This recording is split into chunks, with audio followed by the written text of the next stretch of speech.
All of you once again good evening दोस्तों। मैं उम्मीद करता हूँ आप सब अच्छे होंगे, मस्त होंगे, स्वस्थ होंगे, अपनी पढ़ाई अपनी सेहत का ध्यान रख रहे होंगे। एक बार फिर से मैं आपका स्वागत करता हूँ बीकेम इंडियन जवान में।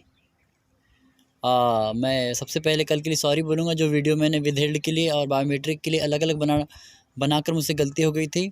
दरअसल में हुआ यूँ था कि 2-3 कमेंट आए और उन्होंने बोला मैं बायोमेट्रिक में मिसमैच हूँ, मैं सस्पेक्टेड हूँ और कुछ विदहेल्ड, तो उसमें कन्फ्यूजन हो गया। मुझे लगा कि सेम जैसा हमारे साथ प्रॉब्लम थी 2018 में कि विदहेल्डों को विदहेल्ड रखा गया था, उनका रिजल्ट क्लियर नहीं था, उन्हें रोक दिया गया था, उन्हें फोर्स अलॉट नहीं हुई थी। लेकिन जो सस्पेक्टेड थे मेरी तरह, हमको फोर्स अलॉट हो गई थी, यहाँ तक कि सीआरपीएफ ने हमारा जॉइनिंग लेटर भी इशू कर दी थी।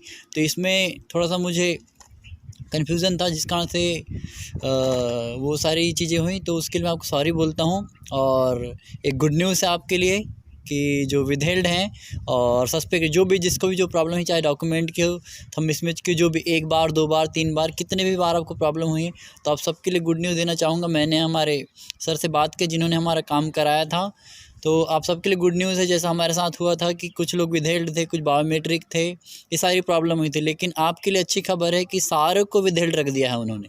उनको कोई भी रिजल्ट मतलब मेरिट में उनको फोर्स नहीं दी। उनको सीआरपीएफ जो नोडल फोर्स है आपकी, और आपको बताना चाहूँगा आपका जो भी विदहेल्ड है उनका मेन कार्यभार जो है वो सीआरपीएफ देख रही है, मतलब हमारी फोर्स देख रही है। तो वो नोडल फोर्स आपकी सीआरपीएफ है।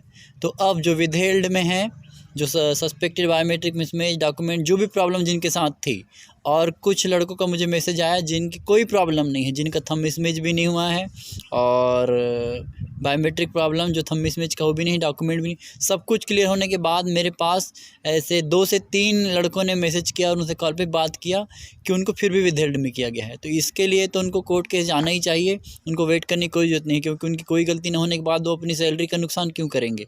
और जिन्होंने और कुछ लोगों ने कमेंट किया कि कोर्ट केस करते, अच्छी बात है, पर प्रोसेस तो चलेगी और सीआईएसएफ सबसे फास्ट काम करती है। तो मैं आपको बताना चाहूँगा अब जो विदहेल्ड में है उनको क्या करना चाहिए। जो विदहेल्ड में है किसी भी वजह से हो, जो विदहेल्ड में है, सबसे पहले आप सीआरपीएफ को आरटीआई लगाइए। अगर उनका ईमेल है आपके पास न्यू दिल्ली का, तो ईमेल से भेजिए।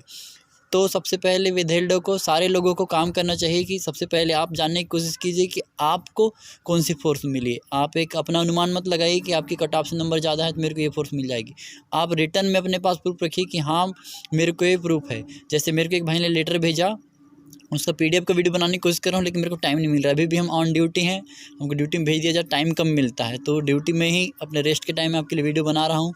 तो वहाँ पर लिखा कि सीआरपीएफ को जब उसने मेल भेजा तो सीआरपीएफ ने उसको लिख के भेज दी कि आपका जो भी डोजियर है वो आपके, जिसको सीआईएसएफ मिला है उस भाई को, तो सीआईएसएफ को उनने सारा कुछ दे दिया है। तो सीआईएसएफ अब उसका कार्यभार संभालेगी, जहाँ से वेरिफिकेशन कराना है। शायद चंडीगढ़ उसका भेज रहे हैं वेरिफिकेशन के लिए।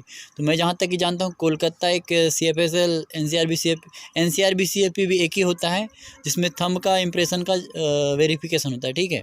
तो वहाँ पर कोलकाता में दोनों का हो जाता है। लेकिन अगर सिर्फ और सिर्फ सीएफएसएल में ही आपका डोजियर जाएगा, डोजियर जो होता है जो आपके सारे डॉक्यूमेंट होते हैं जिसमें आपने 70 पेज भरा हुआ है, अगर सीएफएसएल जाता है, सिंपल सीएफएसएल, जैसे भोपाल में सीएफएसएल है, हैदराबाद में है, अगर सीएफएसएल ही जाएगा तो आपकी प्रोसेस 3 महीने से प्लस ही जाएगी, क्योंकि 1 महीने में काम नहीं करते, कम से कम 2-2 महीने एक जगह लग जाता है, 1 से 2 महीना।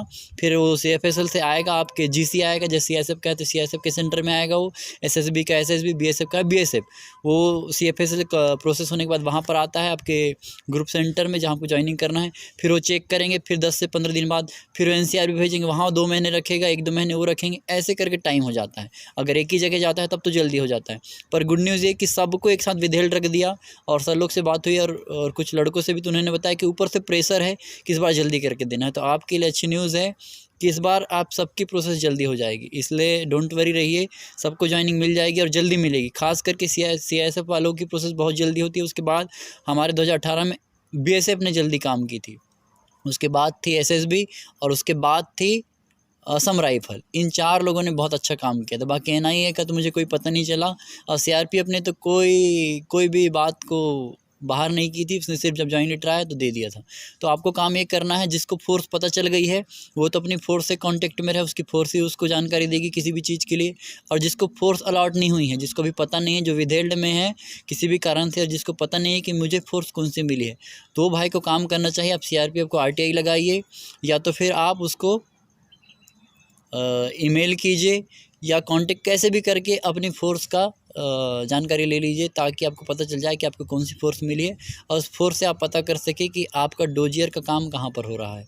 और फिर डोजियर का काम जैसे आपको पता चल जाएगा कि CFSL क्या है, तो RTI लगती है। RTI आपको पता होगा, नहीं तो मैं इसका वीडियो बनाऊँगा। RTI लगाइए, उसमें पता चल जाएगा कि आपका कहाँ पर डोजियर गया है और डोजियर कितने दिन में कंप्लीट हो जाएगा। तो RTI के माध्यम से CFSL वाले भी बता देते हैं कि आपकी प्रोसेस कहाँ तक के पहुँची है और आगे क्या होने वाला है, तो वहाँ से आपको जानकारी मिलती रहेगी। तो आज की जानकारी यही थी। आप सबके लिए गुड न्यूज़ है कि सबको विदहेल्ड रख दिया है। हमारे सस्पेक्टेड बायोमेट्रिक और विदहेल्ड वाली कहानी नहीं है 2018 जैसी। 2021 में नीट एंड क्लियर है, जिसका भी प्रॉब्लम था, जो भी सस्पेक्टेड था, सबको एक साथ विदहेल्ड कर दिया है। और CRPF में जो कॉन्टैक्ट कर रहे हैं उनको उनकी फ़ोर्स भी बता दी जा रही है। तो आप सबसे पहले अपनी फ़ोर्स का पता कर लीजिए और उसके बाद अपनी फ़ोर्स से कॉन्टैक्ट में रहिए।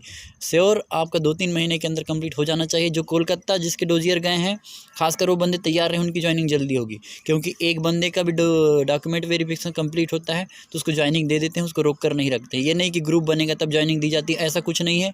अगर एक लड़के का भी वेरिफिकेशन कंप्लीट होता है तो उसको ज्वाइनिंग दी जाती है। तो प्लीज़ अपनी तैयारी में रखिए, डॉक्यूमेंट को रेडी रखिए आपकी ज्वाइनिंग के लिए और अपना ध्यान रखिए। और इस बीच में कुछ स्किल सीख लीजिए, जैसे कंप्यूटर टाइपिंग है, राइटिंग वर्क है जो पेंटर का होता है। ऐसे ऐसे कुछ कामों को सीख के रहिए, आपके लिए काम आएगा। फ़ौज में आपकी ड्यूटी आराम की हो जाएगी। तो यही आपको न्यूज़ देनी थी। और बाकी जो भी न्यूज़ है आगे आगे जैसे मेरे को मिलती जाएगी तो मैं आपको अपडेट करता रहूँगा। तो प्लीज़ स्टे कनेक्टेड। और आपसे रिक्वेस्ट है कि चैनल को सब्सक्राइब कीजिए और एक लाइक कीजिए और अपने दोस्तों के साथ चैनल को ज़्यादा से ज़्यादा शेयर कीजिए। मैं इतना ही कहना चाहूँगा। आज का टॉपिक मेरे हिसाब से आपको समझ आ जाना चाहिए। Okay, thank you.